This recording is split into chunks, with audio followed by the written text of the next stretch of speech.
Alright, so today is Friday. This is my last school day of the week before fall break, which is awesome. And we have a training today, actually, that it's the Pele training, so for individuals that work in the school settings, and focusing on preschoolers.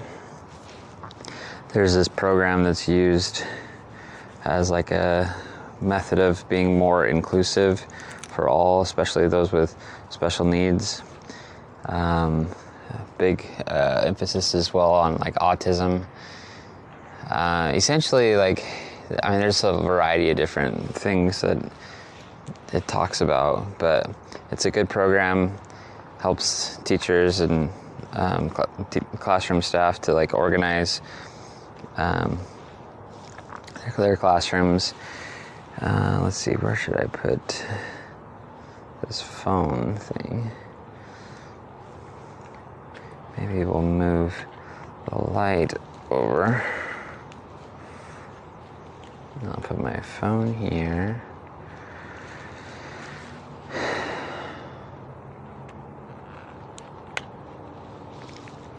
And the light can be right here.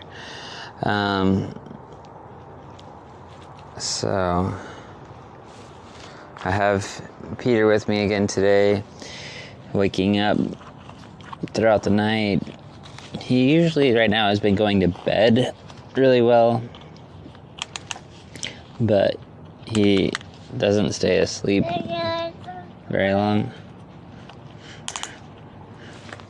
What do you have to say about that, Peter? Do you go to sleep and sleep through the night? Yeah, there's your drink. Go ahead, drink from it. Oh, put it in your mouth. If you're thirsty. Let's see, is it open? Yeah, it's open. Alright. Well, let's get this party started. We'll do the same loop as last time.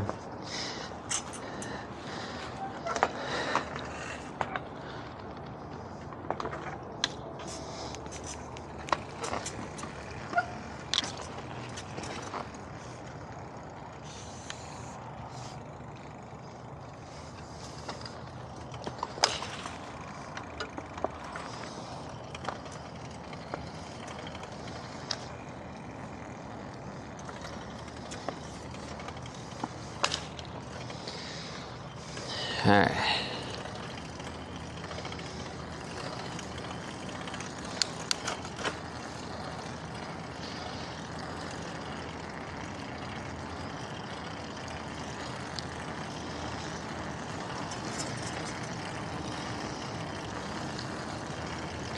So one thing that was the thing that would be kind of fun to talk about would be for individuals that are interested in learning about the science of running, and kind of it applies to endurance in general, but it's kind of more focusing on running.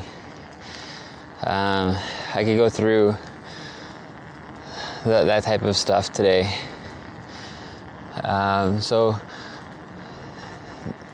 Whenever I was in high school, I loved being able to be very successful at something, and I found that running for me was something that came naturally, like running performance. So as an example,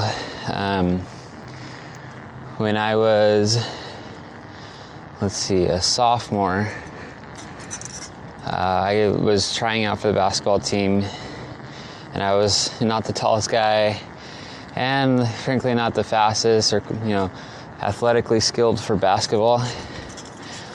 But we had an endurance day where, the first day we did it, we ran repeat 400s on the track, and I remember running repeat 400s and not knowing how many we were doing. I just, thought we were just doing one because that was the instruction, right?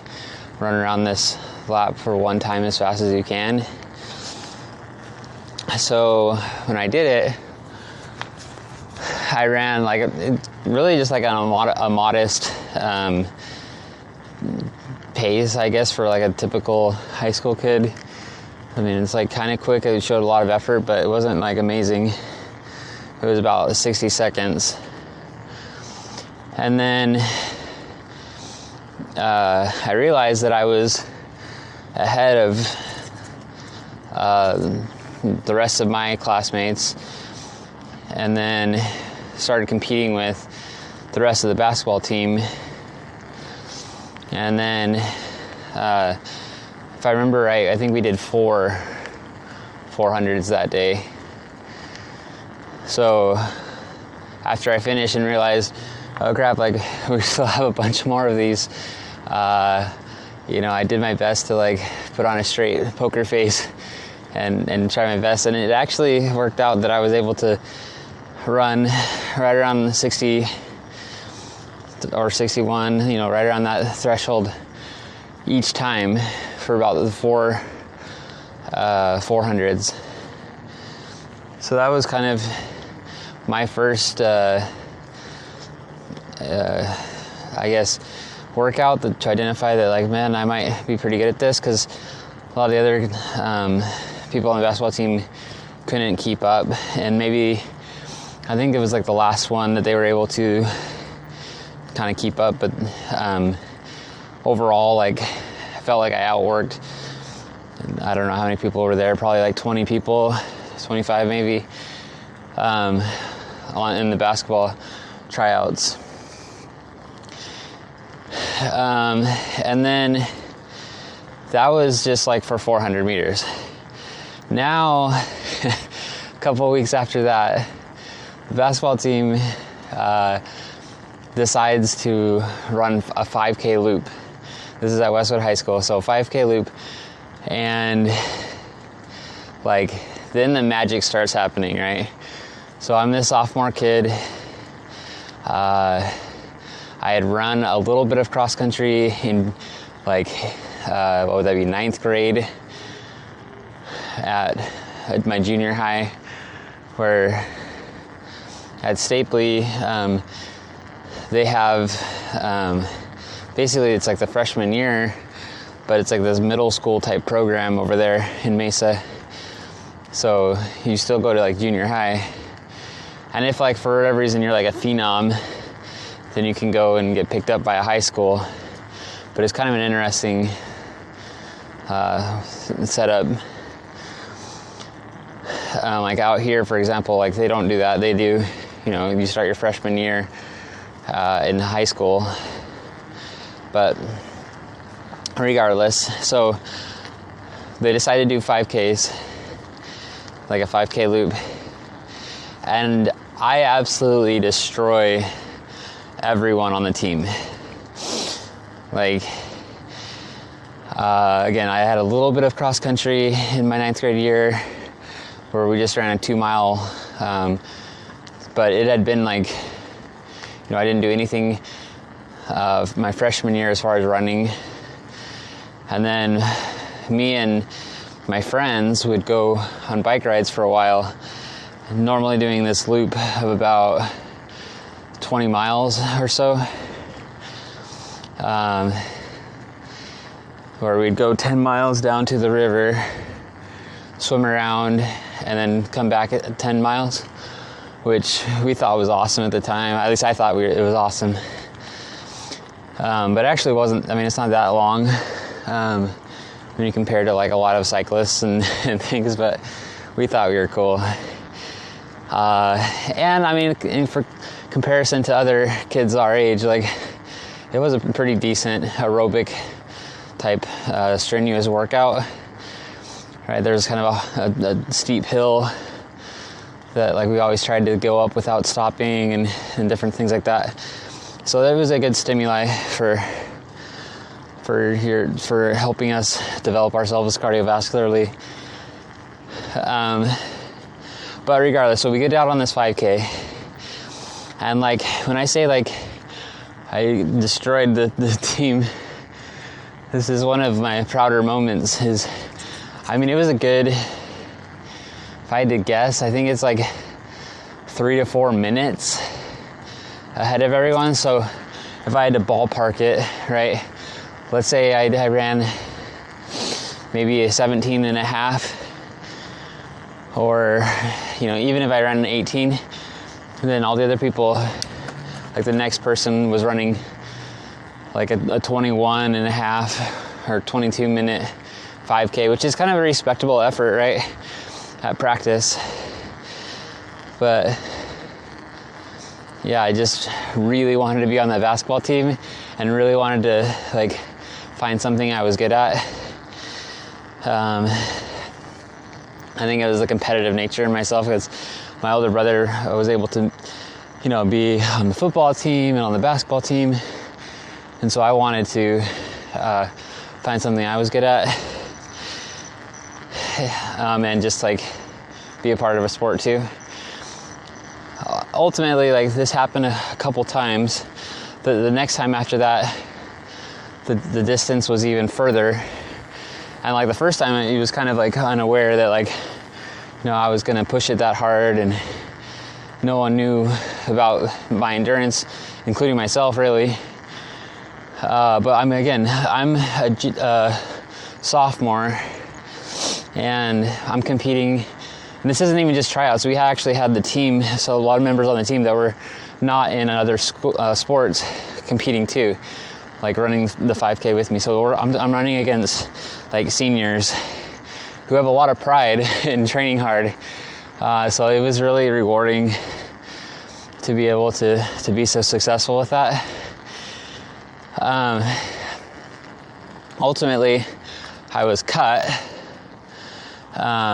But whenever they kind of gave like a speech, the basketball coach gave a speech about, you know, hey, like we've seen so much effort from Justin. Like, I mean, it's just amazing, like how much he wants it and how like hard he's willing to push on these days.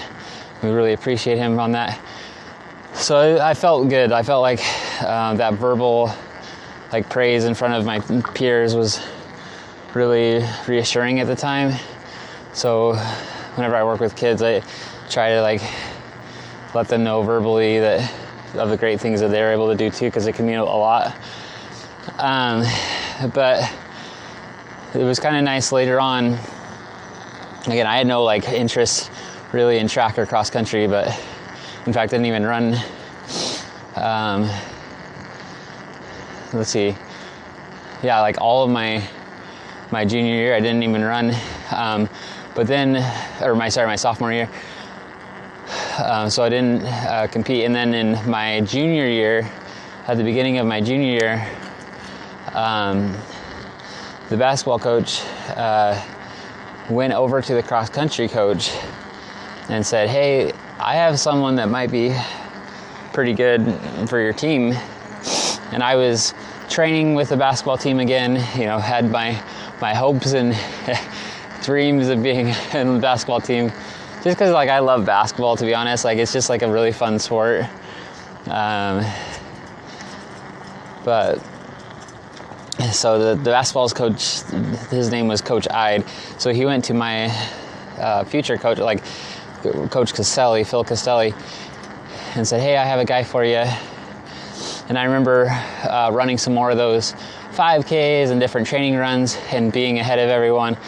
And then I decided, okay, yeah, I'll do it. That's fine. They kind of like cut it to me early, like said, hey, you're not going to make the team.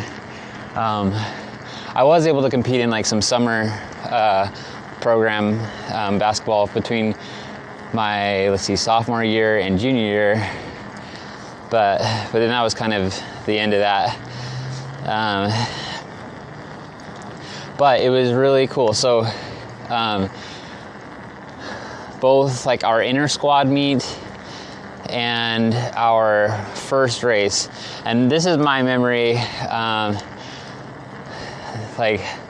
we'll see how accurate it is, but basically, okay, so the first race really that we really wanted to compete and determine how well we were was the inter squad race, which was over at Riverview Park, which looks way different now.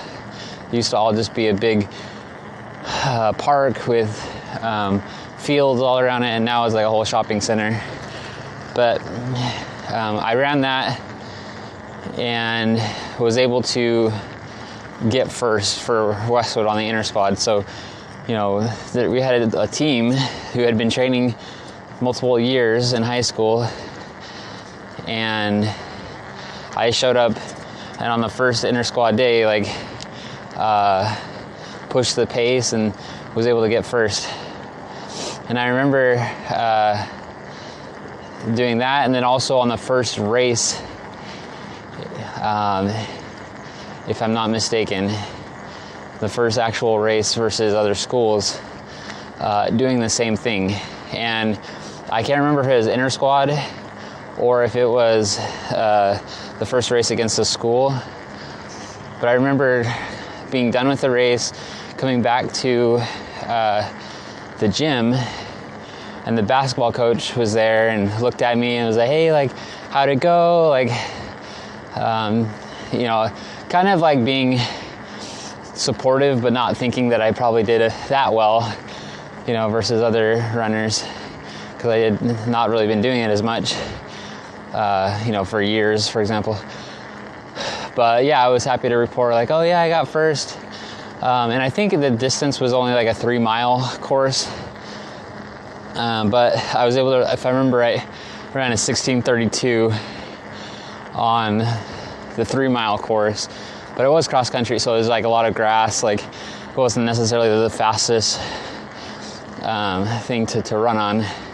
I kind of like, you know, loose gravel, grass, pretty typical cross country course. Let's see here.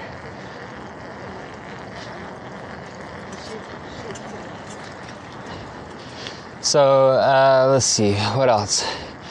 So anyways, that like really got me like jump started on like the idea of like, hey, I gotta look at this seriously, because this is fun to be good, right? Like, whenever I put in the training, and I don't mind putting in the training, and whenever I put in the training, I'm able to be really successful.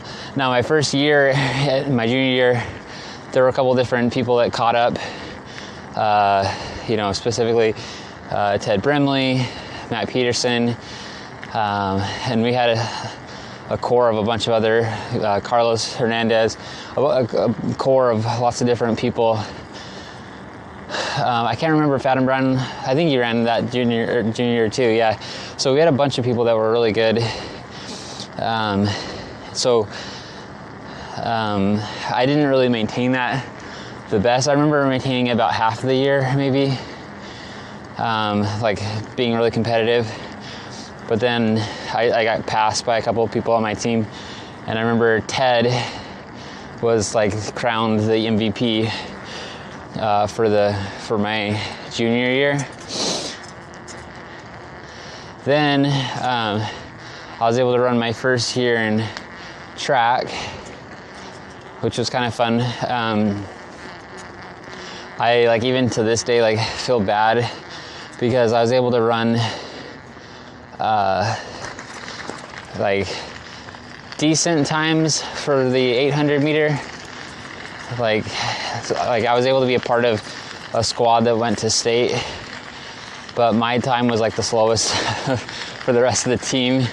I think my fastest I ran was a 2:06, and that was like only once, and normally I ran 2:07 or 2:08.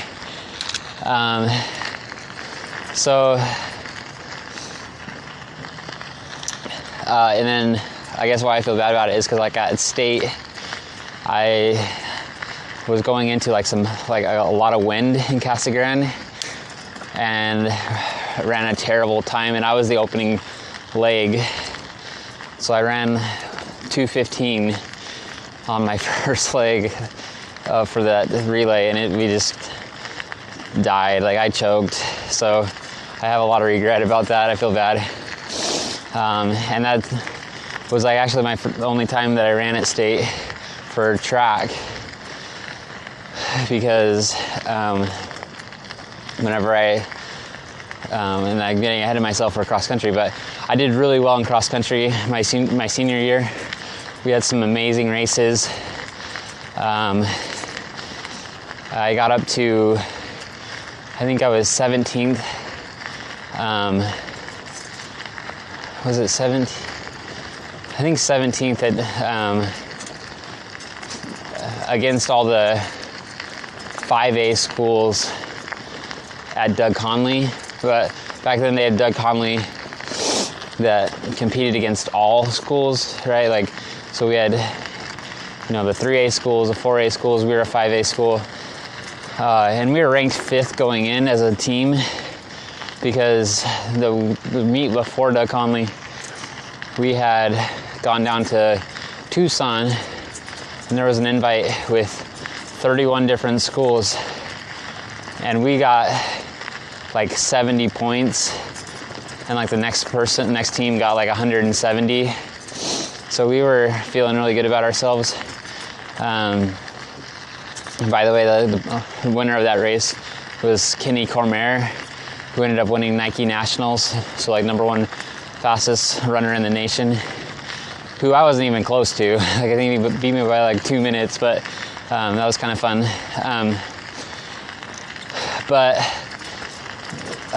We actually ran that performance with, if I'm not mistaken, I think we had 2 of our top 5 guys out. Like Ted Brimley didn't run that race, and let's see, who else? I don't think Matt Peterson ran it either, if I remember right. So I don't remember what was going on, but he was out too.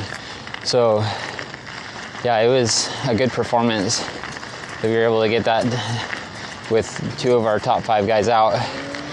So they ranked us really high. But then unfortunately at Doug Conley, like as far as injuries and things, we went from bad to worse, where it's kind of a bumpy spot.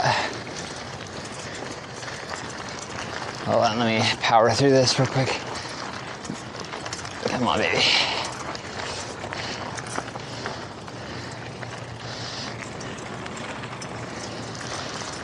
All right.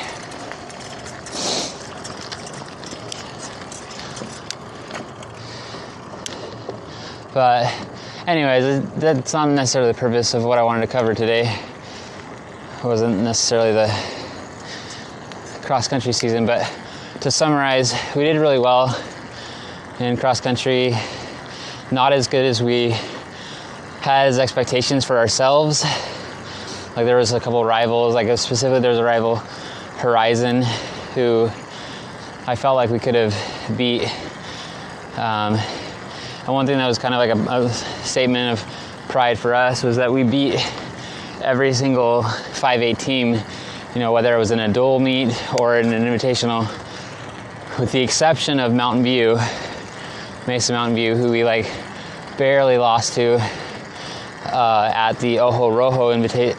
Not Ojo Rojo, or maybe it is. It was the one in Chandler. I think, yeah, maybe it was at Ojo Rojo. It was at Tumbleweed Park. But we barely lost to them. But they ultimately won state. So it was just a good season for us. We got 5th at state. Again, we probably should have done better than that, but it is what it is. And then I kept training through because I was super motivated. But unfortunately, that resulted in a hip flexor strain on my right side, and that really like stunk a lot. Like I really wanted to compete and get my times down in track. So I had to sit out for like 3 weeks, and then I attempted to run again, but my body was just saying, no, you're not ready, and it like seized up again. So I was out for a good like 15 weeks, something like that. So I had about a month left with like 2 meets. And if I would have made state, I could have gone to state. The meets we had, I ran this like Gilbert Invitational where I ran like a 10:40. No, it was like 11:20. It was like an 11:20 2-mile.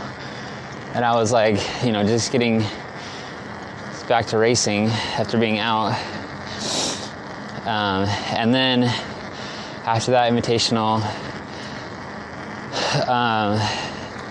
we had the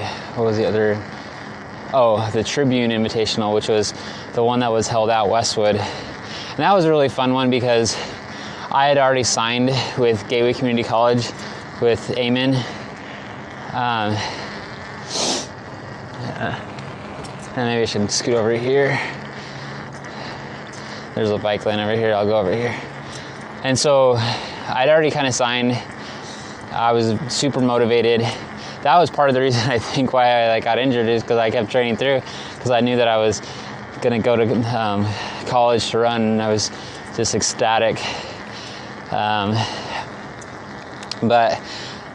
I remember at Tribune Invitational, we had, I had to hit a standard of, I think it was 10 flat for the 2-mile to get into state.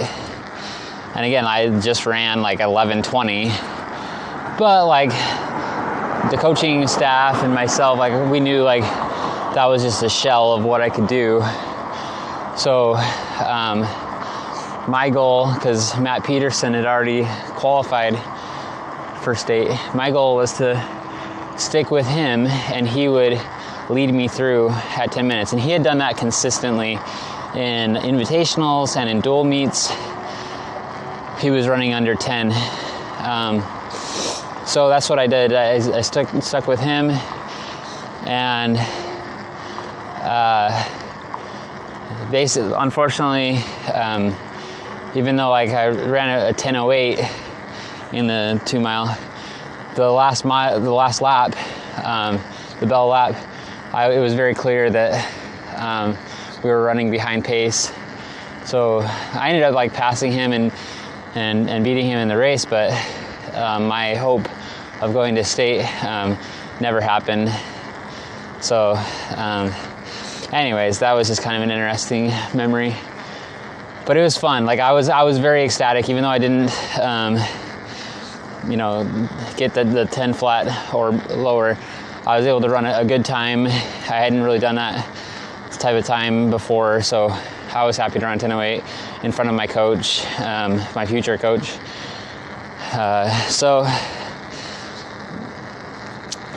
Let's see. So anyways, back to my rationale. So throughout all of my training and years of running, I've learned a lot of different strategies and philosophies of training. When I moved on, I ran a Gateway Community College for a season. We had an awesome superstar team, which composed of a lot of the best runners in Arizona. We had the individual that won state, and Craig Reinhold. We had Alonzo Contreras, who I think got 3rd or 4th at state, and then just a bunch of stacked runners. We had a lot of really talented people. So in community college, I was running 5:30 pace and then in community college we run 8K. So I was running 5:30 pace, which is a 27:30 for 5 miles. But we ended up getting I think it was 5th or something like that. It's maybe 4th, maybe 6th, but we got a pretty good place at nationals. And then I went on my mission. Didn't train at all. Went to the MTC in the Provo, Utah. Had ice cream sandwiches with every meal because there was unlimited food there. And just kept eating and eating, and gained 20 to 30 pounds within a month. So not following the best health habits, but I still had a love for running. Was planning on getting back to running after my mission. I remember a year into my mission, I was like, I wonder what I could do.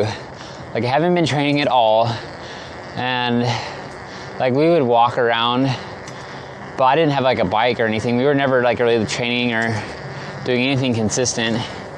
So really, like as a sedentary person for a year, I was curious, like what kind of like performances could I do? So I went out one morning at my like 1 year mark and got on a track. I believe this was in, it's either, what would I have been in at 1 year? It might have been Sioux Falls, South Dakota, but I'm not sure. Anyways, so I was able to run a 5-minute mile. I think it might have even been 4:59, right? So it was under 5 minutes.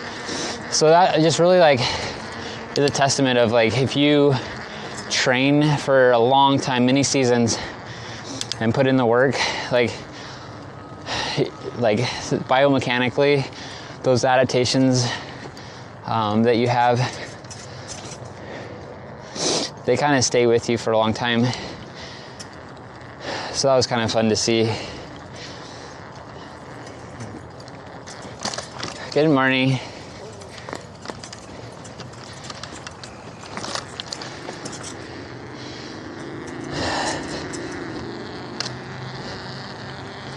Oh, my camera mount is coming undone. Let's try this again.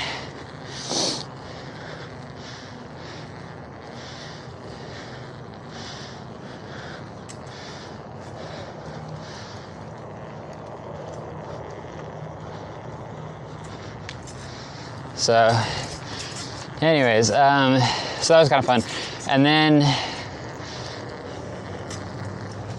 now let's see.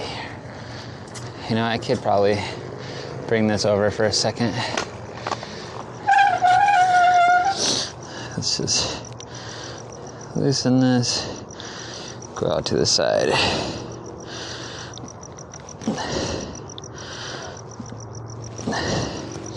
All right. So, and then I got back from my mission, and I remember that was like a really special thing, flying home after being away for 2 years, you know, from friends and family, and then seeing them again. That was just like really special. But I was able to come back, and then even though I was out of shape, I was able to jump in with Mesa Community College and train. And I had done so terribly with grades at Gateway Community College that I was actually ineligible because my GPA was below 2. And I learned a lot on my mission, especially like how to organize and like, you know, accommodate for myself. Like planning especially became a big strength of mine after the mission and things like that. So yeah, it really changed my life in lots of different ways.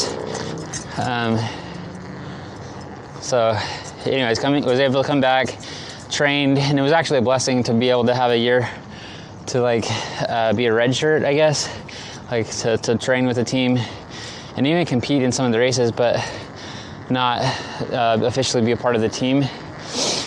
Because then I had the next year that I was able to run officially, and I was able to go to nationals and had a lot of fun. And then had my well, I guess before that time I had already been in track. So anyways, I was able to do a lot of fun stuff at track, both years, going to nationals in the 10K. And the second time, you know, for example, like I ran let's see, the 10K and then also the steeplechase. And I was able to win both of those at region my first year running track at Mesa Community College. And then the next year ran faster times but didn't win the steeplechase. But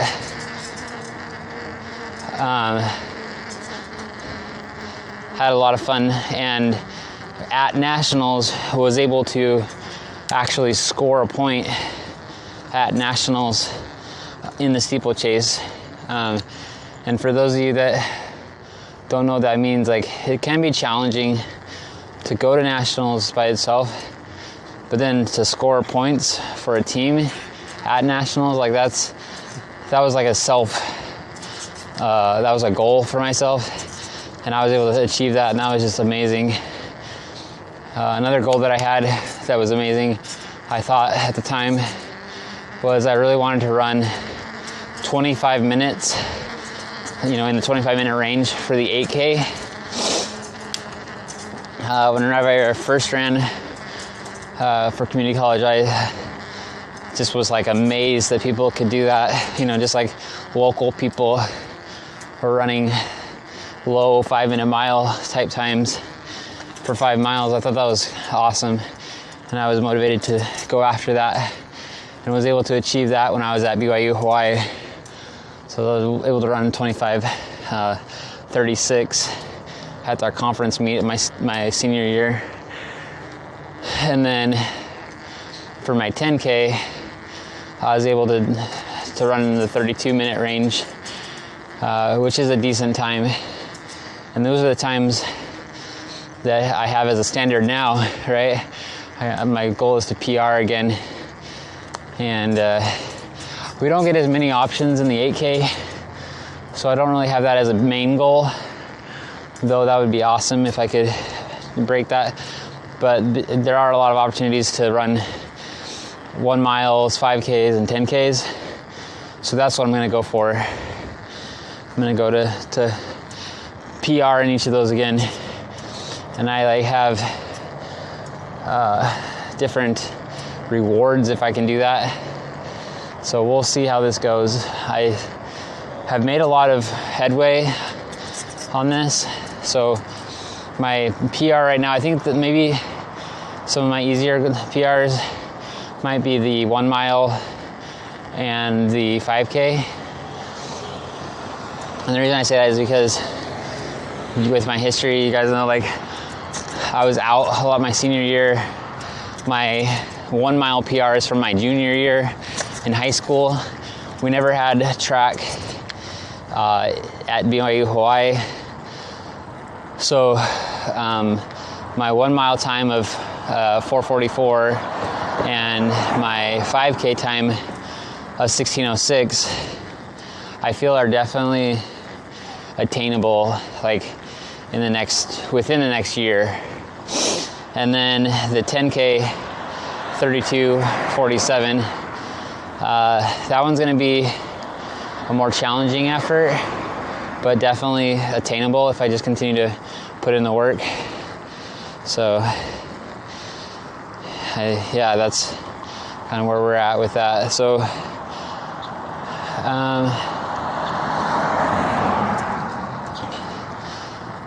we are almost done with one loop. So this loop has turned into Justin Royer's history of running. Last time I gave a little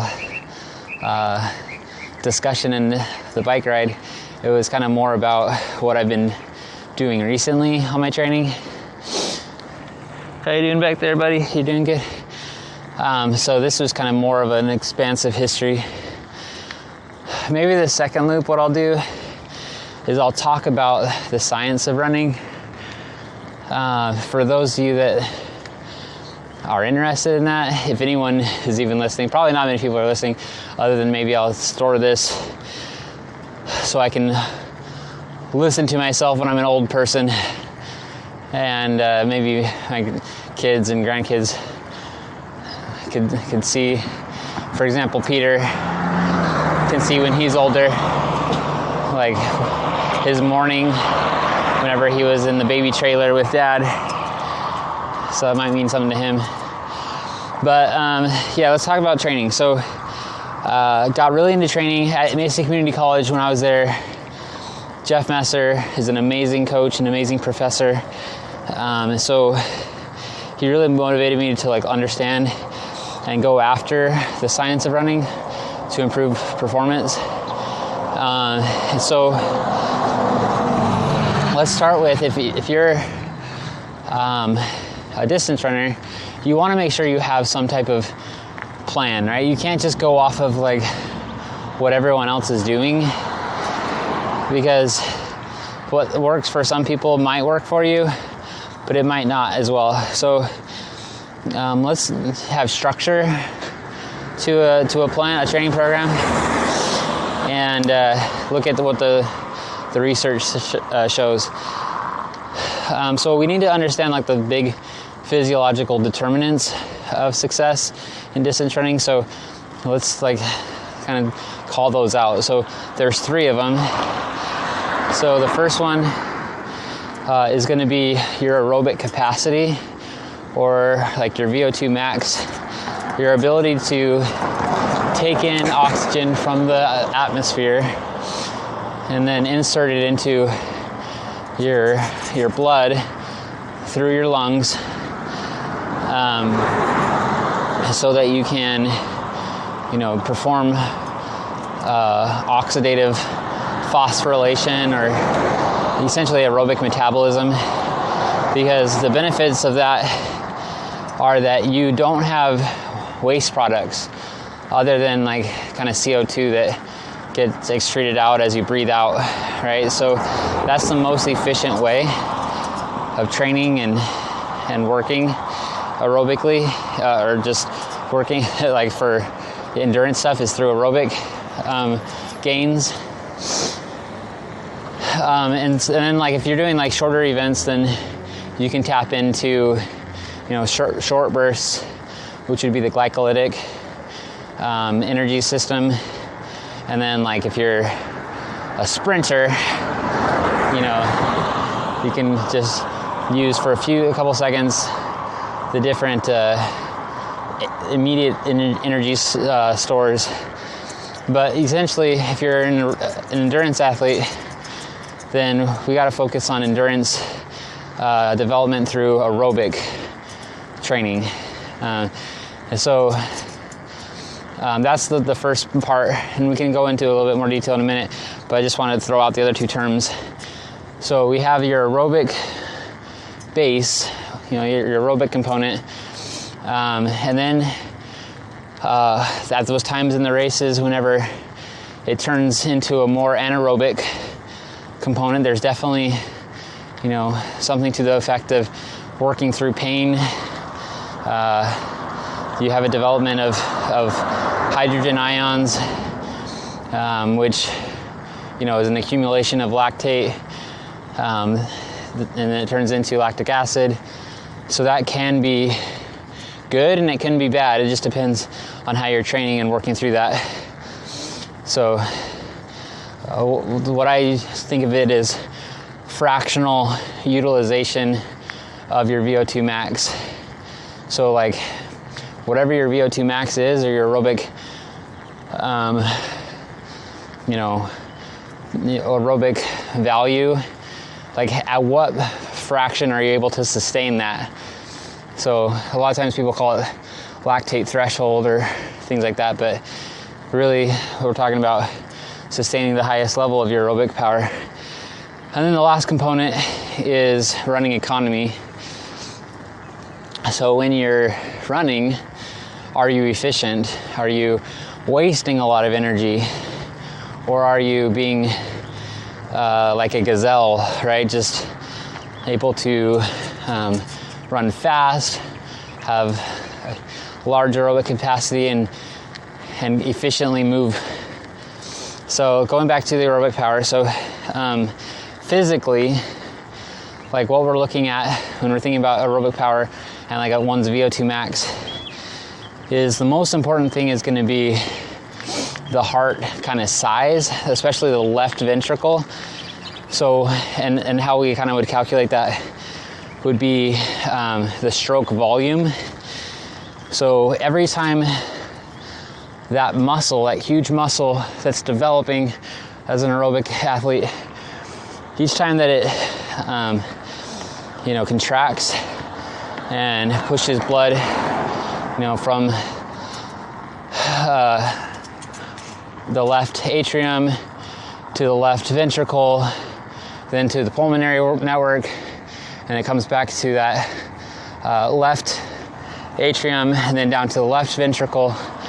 Like each contraction and how big and how much blood can be pumped, and which ultimately is like how efficient your heart is. Like that is really, really important. To a minor degree, outside of the stroke volume, is going to be how efficient you are at putting oxygen into the blood. That's through the lungs whenever it goes there, and attaching oxygen to it and sending that oxygen out throughout the rest of your system. And then also dissipating that CO2 that gets strapped on with your blood molecules through diffusion. So it has to be in sync, right? That your whole heart and lungs have to work together efficiently. So yeah, that's a really important thing. And typically to develop that, you want to do some intervals, right? So you need to be able to push the pace. So, it can be a challenge to breathe. It can be a challenge to maintain a conversation. Those are the types of stimulus you're looking for. Often whenever you look in the literature and just training books and things, when we're working to build your aerobic capacity and your VO2 max, typically like intervals at around, I would say, 3 minutes to like 6 minutes are usually what's recommended. And I'm sure you get benefits because it's an endurance type of exercise, doing it less or more, and certainly if the various ways of manipulating the intensity are a huge factor. But in general, when we're thinking about training like an exercise workout such as like 4 times 4 minutes with 3-minute recovery, like active recovery of jogging, is like a really good one for developing your VO2 max. All right, so next one is that fractional utilization. So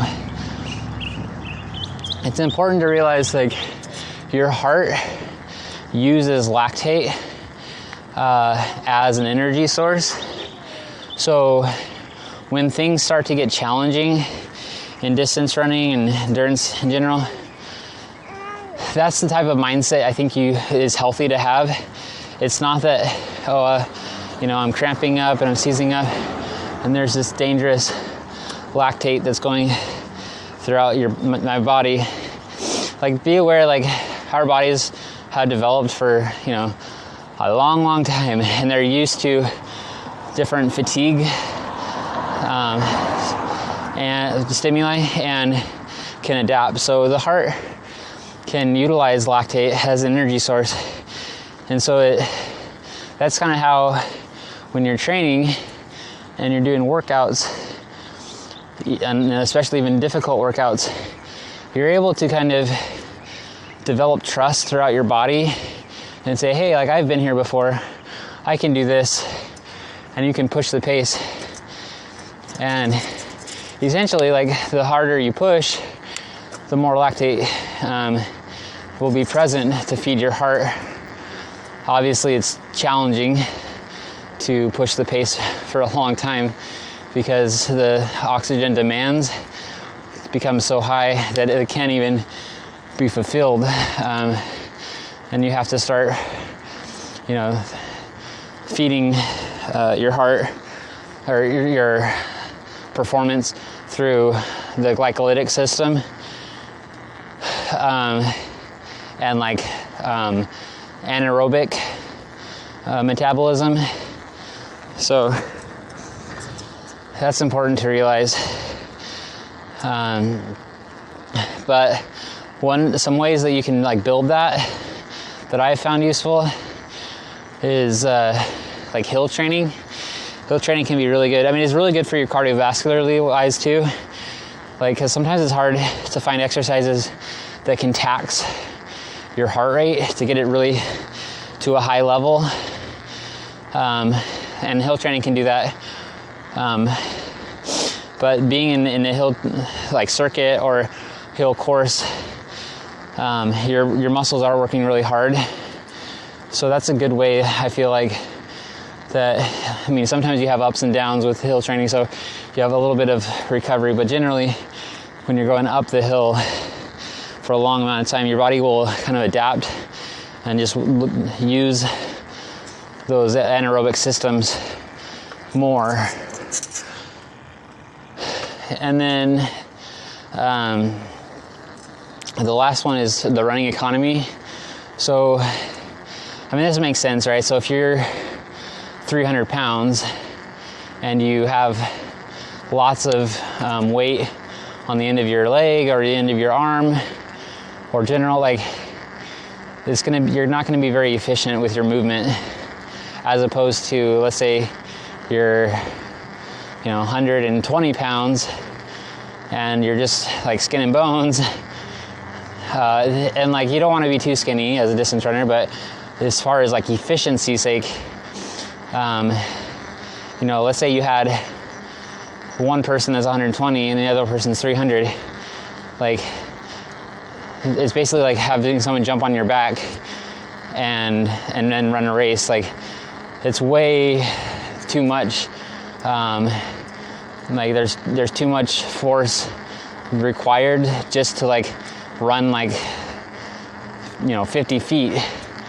It's just not sustainable sometimes, as far as performance wise. Now if there's discussion about weight loss and getting general wellness and fitness, like that's different, but you have to understand that that's going to affect your efficiency of movement, which if you're overweight, you can actually kind of use that to your advantage, right? Because it's more of a challenge for you to do endurance type things because it's more weight at your ankles and on your feet and at your hands and at your arms.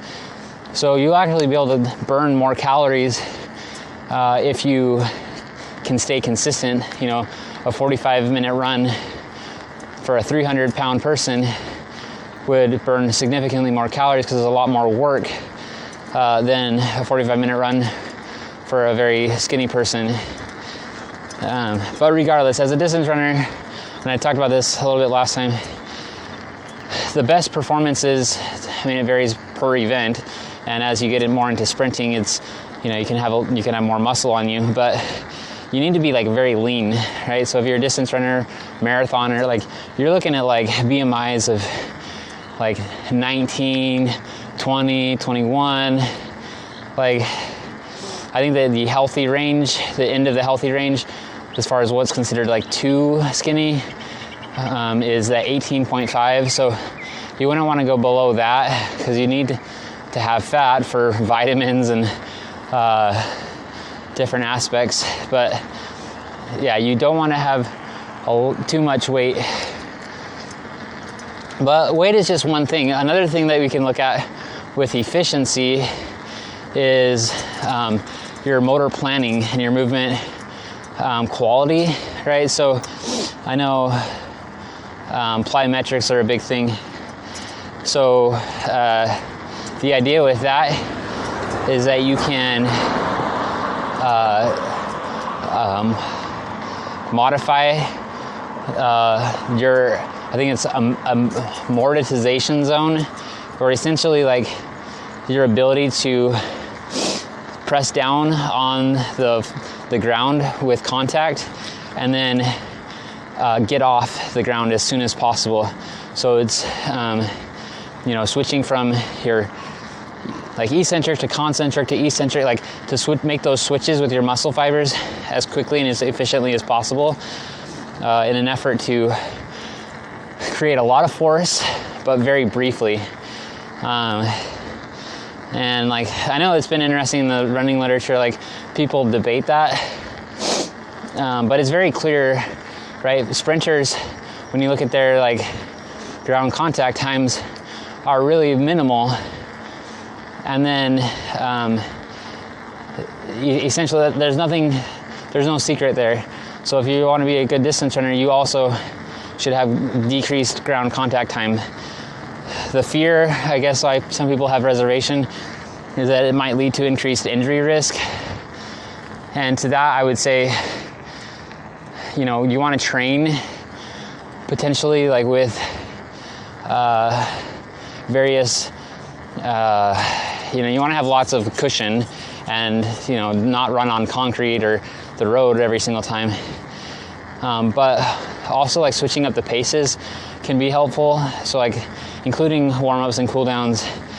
If anything, like it can just change up the mechanics of your foot strike briefly so that it isn't just like all your mileage is on your metatarsal heads or, you know, certain aspects of your foot. But anyways, that's what the last phase there is running efficiency.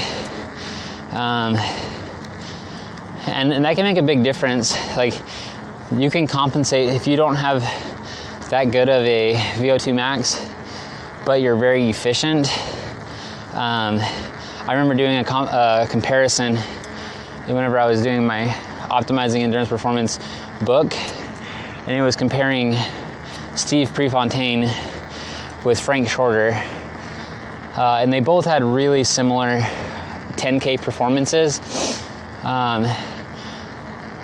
But Steve Prefontaine had a VO2 max, if I'm not mistaken, at 84.4, and Frank Shorter was something like 69, right? So significantly less aerobic power.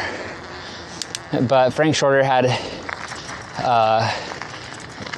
you know, a very efficient running form, which essentially made up the difference. And whenever we were looking at like those longer distances, especially the 10K, the running efficiency is really important. It's kind of critical. So yeah, it's not something that like maybe you'll think about in your training. You got to focus on. And related to that motor planning part with this is when you're preparing for a race, like you need to identify like what kind of paces are you looking to achieve, and then like train, like have your body do hundreds or thousands for like a 2 mile. Then like I need to put in the work on the track of just running consistent 75s or 115s, however you want to think about it. So getting in that motor learning can be really, really helpful. Now, it can be a deficit too. So now if you train so much that whenever every single time you do a speed day, you're running the 5-minute pace, and then you kind of hit your paces and you want to drop down into a 4:30 range for a mile, you're going to find that that's going to be difficult for you. So doing things in your training to allow you to have opportunities to, in addition to fine-tuning what your steady racing speed is, but also having opportunities for your body to learn how to sprint and how to run fast is critical too. So you want to make sure that not only are you hitting up to the paces you want, but obviously faster, because for a longer distance, you know, even if it's 800 meters or, you know, a mile, like you have to be able to practice paces a little bit faster if you're gonna sustain that for a half mile or a mile. But those are kind of the most important factors. And then there's a lot of other things that are important too. Like I'll just like talk through a handful for the rest of this bike ride. I think we probably have like, I don't know, what is that? maybe 3.5 miles left, maybe 4 miles. But so some things that'll just stand out like in my mind is nutrition can be important, right? So this is the challenging time. Let me dig deep for a second, make sure I don't get caught going too slow. There we go. So really when we're thinking about nutrition for runners is we have to think about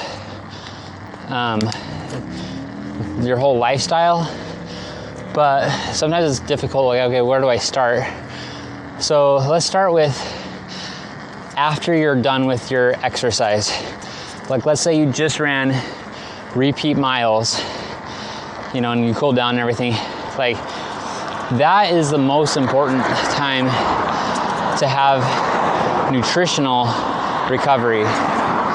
So when looking at the literature, what's important is protein. That's kind of like where we start. And there's a couple different types of protein. I mean, there's lots of different types of protein, but when you think about protein, we're thinking about complete protein, right? So it doesn't matter if it's soy, whey, casein.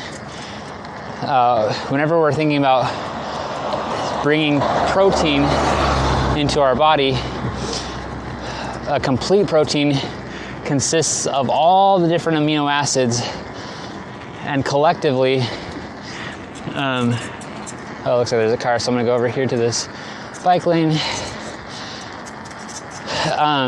Collectively, they complete a complete protein. So what do we know? We know that you need protein to recover after an exercise. And any protein is better than no protein. So what else do we know? We know that there are different characteristics of protein. For example, when you look at milk, it's composed of both casein and whey. Some of the protein is metabolized more rapidly, and some it takes your body a little bit longer to metabolize. So your feeling of being full, in a big sense, is related to your protein and the type of protein that is in it. And again, you don't have to necessarily take in a complete protein. You can, let's say, for example, have some foods of some amino acids and other foods of other amino acids. But the goal is you want to make sure that collectively all of those create a complete protein. And it's easiest just to get a complete protein. But if, for example, you're vegetarian and you avoid, like, let's say you're lacto-ovo or a vegan and you don't have milk, you don't have meat, you have to kind of use those strategies to get in your protein sometimes. All right. So right after a workout, you need to have the protein. So in addition to that, though, you also need to have like carbs. When we find that we're using a lot of sugars when we do exercise, especially high intensity type exercises, right? And you're using lots of energy. And then also, obviously, you need fats as well. Fats are a good thing. They help with, various vitamins. We have water-soluble vitamins, and we have what's called fat-soluble vitamins. If you don't have fat stores, like, you can't have certain vitamins in your body. Like, they aren't stored.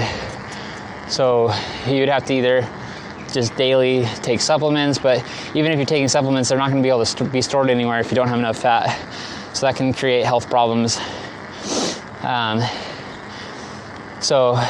think whenever I was in college, I did a study on the cross country team, and I like, as part of the study, did like a comprehensive review of what was out there. And basically what I found, at least for the BYU Hawaii runners, was once you got under a certain threshold, the percent body fat makes no difference in your performance, right? So it did vary. So for women, it was a little bit higher than men, but essentially, like, let's just say for men it was like, I don't know, 5%, and then for women it was like 8 to 10%. That was kind of like the summary, is like dropping down to 3% body fat, like it's not going to help your performance. And or if you're a woman, going from like 10 down to like 5%, like that's not going to help your performance. So that's just important. You need to have the fats, and it's a valuable. Good morning. It's a valuable thing to have in your diet. So, but going back to carbs, not only do you need the carbs, but you also need, like, your body will understand like portions and fractions, right? So it performs best nutritionally whenever there's like an appropriate fraction. And a lot of times, to be completely honest, you'll be able to tell that fraction. At least I feel like I can intuitively tell, right? So like if you are having a meal after a workout and you feel like, we'll use chocolate milk for an example.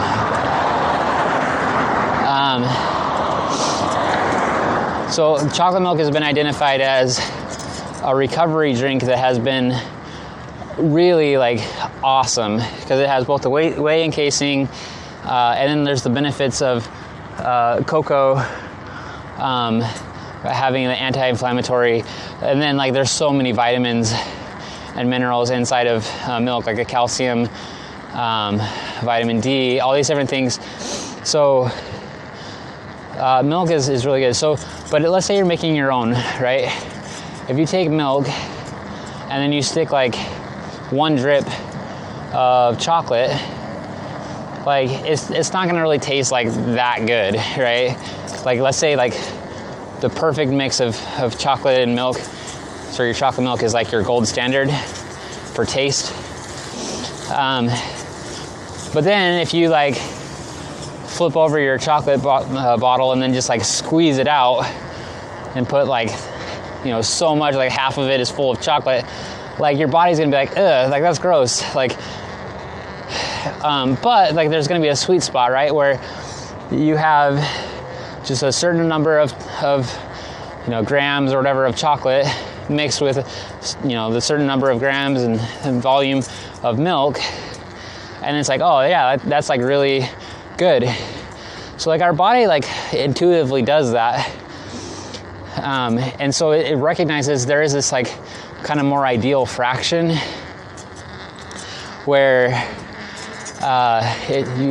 mixing your carbs with your protein can be beneficial. So there's research out there to identify the specific fractions, but essentially chocolate milk has nailed that fraction, and is another reason, in addition to the protein that you get from it, has nailed the fraction of having the ratio of carbs and protein. So it tastes good, and it's great for your body for recovery. And there's like again, tons of electrolytes, which when we think about electrolytes, you know, those are those vitamins and minerals.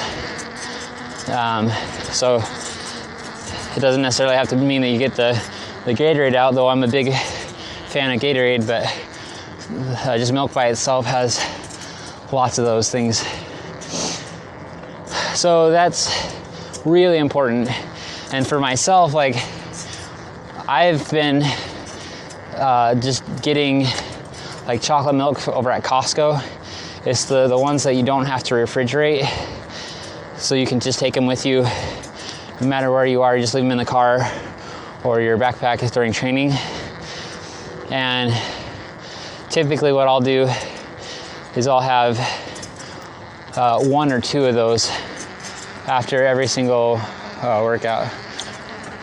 Good morning. So what I've found is sometimes if I'm stingy and I just have 1 after a really demanding workout, my heart like doesn't feel as strong. But if I have like 2 and I just kind of just like give myself what I need, then like I'm more willing to kind of push in the workout, and then I feel better after the workout. So that's just what I found personally. Who knows how everyone else feels about that, but yeah, big fan of chocolate milk and having that as a component of my training. So that's like the nutritional component. What else can we talk about?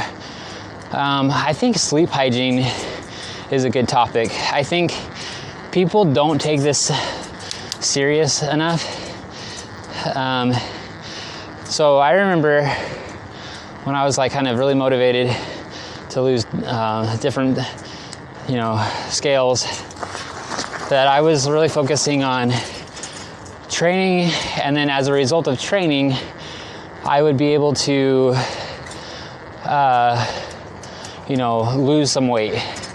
Because again, like I was at like 171 or 173, I think is what I said, and I was able to drop down. I was wanting to get down to about 130, just because I'd never been to that value.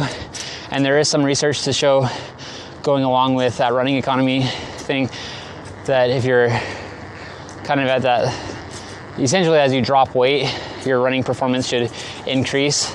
Now obviously that there's like a level of diminishing returns with that, but when you look at pictures of me when I was in college, like my thigh width and circumference were kind of massive. So I was like thinking to myself, I have the availability to trim out a little bit, but I totally lost myself what I was thinking. So I was talking about trimming out.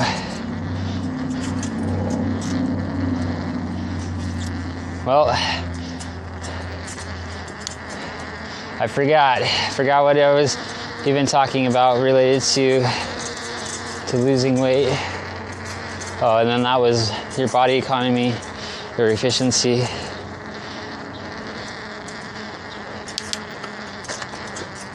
Oh, yes, back to sleep hygiene, because I was like, what was I talking about? Yeah, so whenever I was, really motivated, I was listening to different podcasts, and one podcast was really stressing. This was the Strength Running podcast from Jason Fitzgerald, and they talked about sleep hygiene in there, and I decided to be motivated to work on my sleep hygiene. And in addition to that, I was listening to motivational presenters who said that they were waking up at 4 o'clock and 3 o'clock in the morning. I was like, man, I wonder what that would feel like. And ultimately you have to go to bed early. At least that's what I found, because I need to get about 8 hours of sleep. But it actually worked really well. Whenever I was able to get good quality sleep, not only was I training better, I'd feel fresh on runs, but I'd also noticed that my weight loss, averages were significantly increased. I was more trim, but whenever I would stay out later,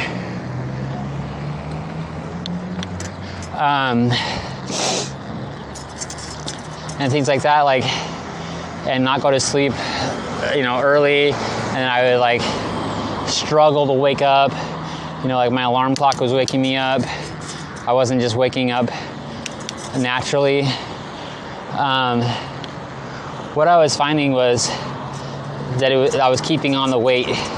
So I felt like overall, like my wellness and my health were impacted, which manifested through, you know, either decrease or increase performances on my weight loss goals. So I just became a big fan of sleep. Whenever I was in high school and in community college, while I was at my house, like my house growing up was like so small, and we had so many people. I have 3 brothers and 3 sisters, and there just wasn't enough space for us. And I mean, like, a lot of things suffered as a result of that, right? I had like no motivation to do homework because I rarely had like a clean, isolated area that I could like work on my own stuff without getting distracted. And having ADHD, like, certainly that didn't make things easier. But yeah, like that was like a big issue, is my sleep, is I was never able to you know, have good sleep. And I feel like now some of the things I've learned could have been like really helpful for me. Like, so for example, you know, I still have kids and noises and different things, but I'm like a really sensitive sleeper. So having like earplugs and like a night mask or whatever that go over my eyes, I always just thought that was like silly things that, like, you know, movies would do to just like illustrate like what some random people would do, but it was always weird. Like, no one ever actually uses that type of stuff. But like, no, like I started using it, and it helps a lot, and I can have some good deep sleep. But I mean, that's just a part of it. But the idea is that if you can get down your sleep, that is such an important thing. And I liked what Nick Simmons said, and I kind of mentioned this a little bit earlier, but the idea of waking up without an alarm clock. So that's like a really good indicator that you're like tuned in, right? So like, and that like won't happen if you're going to sleep really, really late, because your body will need that sleep. But if you can be, you know, responsible and honest with yourself and say, hey, I know this is going to help, and it's not very fun to go to bed early sometimes, because, you know, I just got out of work and it was a 10-hour day, and I don't feel like I'm like, you know, getting anything done with my life, like, and I don't want to just like cut off you know, my day now because I have to wake up and go to work and do it all over again. I'm never going to have any enjoyment or whatever, you know, like those types of negative thoughts are just going to affect you. So you just have to realize, hey, I'm going to go to sleep now. I'm going to wake up earlier. Like, you know, for example, if I wait a couple hours, like, there's no like bank of sleep. Like, maybe there is if you look at the literature and different things, but like what I'm trying to get at is I can go to bed early and wake up early and get 8 hours of sleep, or I can go to bed late and wake up late and get 8 hours of sleep. So in Arizona, like, it's a good idea to wake up early because the temperature is a lot cooler. The sun rays are a lot less direct. It just feels better. It's quieter in the morning for training. So yeah, big fan kind of waking up and maintaining that good sleep hygiene and those patterns of sleep. We only have about 1 more minute before I get back to the house. I think a thing to wrap up might be using a GPS watch, and like specifically having it as a mode of monitoring. I think it's like really important. I don't really focus a lot on, paces early on in a training program, or, just whenever you're working in something new. But for like running races and trying to get that feedback, it can be really helpful. So for example, when I ran this last 8K, I realized like my heart rate kind of settled when I kind of settled. Like I should have continued to push it after the first couple miles. So I was at 5:15 pace, then 5:18 pace, and then essentially I just settled. And part of it was like related to, I was starting to feel like I was getting a cramp. It was either a cramp or it was like a GI issue. I couldn't really tell, but like kind of subconsciously, like with maybe a little bit of consciousness to it, it was like I was feeling like something was coming on. So if I were to continue to push the pace, then I may not be able to sustain the speed I was going, and ultimately that would affect my performance more than anything else. So I was able to kind of see some of that through heart rate data on my watch. So I think if anything, like just so you can like have that as a reference for when you're training, so you can reflect back on races, for example, like they're really useful. And then in addition to that, I use like the Strava app. So I was able to, it's really, really awesome. Like I was able to see a bunch of the college runners that I ran against and see what their training was like. Like first off, it was like, oh look, you were in this race with 8 other people that were there. And then I was able to like click on the individual people and see like, oh, okay, one of them, this guy, a few days before or whatever, was running repeat miles, and he ultimately, like at that race at the 8K, ran like I think it was like a 5:05 pace, maybe a little bit over 5:05 perhaps, but he was running like repeat interval miles at like 4:40 to 4:45 pace, and I'm like, oh, okay, that makes sense, because I was running, my intervals at I ran 5:35, then 5:25, then 5:35, 5:25, and then 5:20 or 5:19. And so, and then my pace was like 5:29 pace for the 8K. So that makes sense that he was running, those types of times, and he was able to get right over 5 minutes. So it just was like motivation for me that I need to ramp up the intensity with those intervals. So anyways, Strava can be really helpful, and getting that data through the watch is really helpful with that. I think that's going to be it for today.